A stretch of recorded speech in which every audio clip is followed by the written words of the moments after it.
सुप्रभात मेरे प्यारे छात्रों। ZB Jagira English high school Nalasopara इनमें आपका हार्दिक स्वागत है। विषय हिंदी, कक्षा 7वीं, कविता क्रमांक 8, हम चलते सीना तान के। बच्चों, ये एक हरिवंश राय बच्चन जी की बहुत सुंदर कविता है। छोटे बच्चों को इस कविता के माध्यम से कवि जो है देश प्रेम, बंधुत्व, समता आदि भावों के विषय में बताना चाहते हैं। उसके पहले हम थोड़ा हरिवंश राय बच्चन जी के बारे में जानते हैं। हरिवंश राय बच्चन जी यानी सुप्रसिद्ध अभिनेता अमिताभ बच्चन उनके पिताजी हैं। उनका जन्म 27 नवंबर 1907 इलाहाबाद यानी कि उत्तर प्रदेश में हुआ और मृत्यु 18 जनवरी 2003 में हुई। यानी उनकी प्रमुख रचनाएं हैं मधुशाला, मधुकलश, निशा निमंत्रण, क्या भूलूं क्या याद करूं, 10 द्वार से सोपान तक, नीड़ का निर्माण आदि उनकी प्रमुख रचनाएं रही हैं। बच्चन जी हिंदी कविता में उत्तर छायावाद में प्रमुख कवि हैं। यानी प्रस्तुत रचना में के माध्यम से कवि ने समता, बंधुत्ता, श्रम एवं देश प्रेम की भावना के महत्व को प्रतिपादित किया है। तो इस प्रकार जो है बच्चन जी के बारे में हमने थोड़ी सी जानकारी हासिल की है।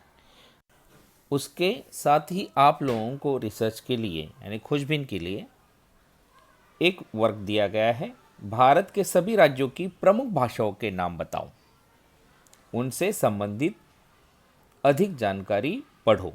ये आप लोगों को एक वर्क दिया गया है। आप पुस्तकालय में जाके भी देख सकते हैं और इंटरनेट से सर्च करके भी आप लोग उसके आंसर ढूंढ सकते हैं। ठीक है बच्चों, तो आइए हम एक नई कविता आरंभ करते हैं। धर्म अलग हो, जाति अलग हो, वर्ण अलग हो, भाषाएं, पर्वत सागर तट वन मरुस्थल मैदानों से हम आए। फौजी वर्दी में हम सबसे पहले हिंदुस्तान के, भारत माता के बेटे हम चलते सीना तान के, चलते सीना तान के। बहुत ही सुंदर वर्णन जो है यहाँ पर हरिवंश राय जी बच्चन जी ने किया है। वर्ण, धर्म, जाति अलग हो, वर्ण, वर्ण का मतलब है रंग, धर्म अलग हो, जाति अलग हो, रंग अलग हो, भाषाएं अलग हो, पर्वत सागर तट वन मरुस्थल मैदानों से हम आए। हम कहाँ कहाँ से आए हैं? हमारे धर्म अलग है, हमारी जाति अलग है, हमारा वर्ण अलग है, हम अलग अलग भाषाएं बोलते हैं, हम अलग अलग प्रांतों से आए हैं। पर्वत सागर तट वन मरुस्थल, मरुस्थल का मतलब क्या है बच्चों? मरुस्थल किसे कहते हैं? रेगिस्तान को कहते हैं। मरुस्थल रेगिस्तान को कहते हैं। तो हम जो है अलग अलग प्रांतों से आए हैं। कोई पर्वत क्षेत्र से आया है, कोई सागर तटीय क्षेत्र से आया है, कोई रेगिस्तान से आया है, कोई मैदानी क्षेत्र से आया है, परंतु हम सब भारतीय हैं। यानी हम सब भारतीय सेना की वर्दी में सजे हिंदुस्तानी हैं। हम अपने भारतीय होने पर गर्व महसूस करते हैं। भारत माता के सपूत हम गर्व से सीना तान कर चलते हैं। इस प्रकार की भावना जो है इन फौजों की है। वो कभी भी ये नहीं देखते, प्रांतवाद नहीं करते, जाति भेद नहीं करते, वर्ण भेद नहीं करते। एक ही कलर की वर्दी पहने हम भारतीय सैनिक हैं, यही चीज़ उनको मालूम रहती है। और हम भारत माता के बेटे हैं। सीना तार के हम चलेंगे और दुश्मनों को हम परास्त करेंगे। सेकेंड अंतरा देखिए। हिंदुस्तान की जिस मिट्टी में हम खेले खाए हैं, जिसकी रजकन हमको ममता समता से अपनाए हैं, कर्ज चुकाने हैं हमको उन रजकन के एहसान के, भारत माता के बेटे हम चलते सीना तान के, चल के सीना तान के। यहाँ पे कवि कह रहे हैं कि हिंदुस्तान की जिस मिट्टी में हम खेले हैं, वहाँ पर हम खाना खाए हैं, अपने देश की जिस मिट्टी से हमारा पालन पोषण हुआ है, जिस भारत भूमि की मिट्टी में खेल कूद कर हम बड़े हुए हैं, जिस मिट्टी ने हमें अपनी गोद में ममता समता से पाला है, हमें उस पवित्र माटी का कर्ज चुकाना है। इसके लिए हम कुछ भी कर सकते हैं। भारत माता के सपूत हम गर्व से सीना तान कर चलते हैं, सीना तान के चलते हैं। इस प्रकार जो है यहाँ पे कवि ने एक फौजी का जो मनसूबा जो है वो व्यक्त किया नजर आता है। अब इस कविता का तीसरा अंतरा देखिए। जिसकी पूजा में सदियों से श्रम के फूल चढ़ाए हैं, जिसकी पूजा में सदियों से श्रम के फूल चढ़ाए हैं, जिसकी रक्षा में पुरखों ने अगणित शीस कटाए हैं, हम रखवाले पौरुष वाले उसके गौरव मान के, भारत माता के बेटे हम चलते सीना तान के, चलते सीना तान के।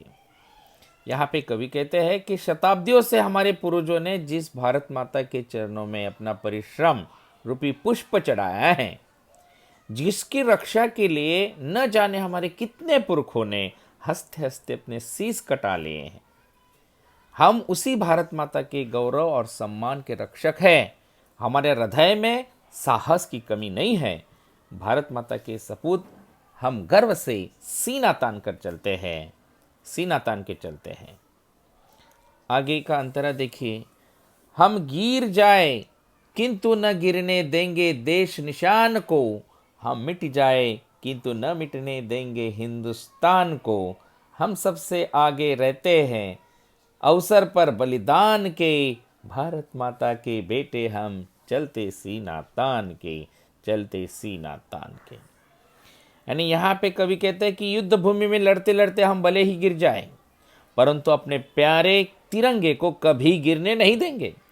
हम चाहे मातृभूमि की रक्षा करते करते मिट जाएं, देश के लिए शहीद हो जाएं, परंतु अपने प्यारे देश पर कभी आँच न आने देंगे।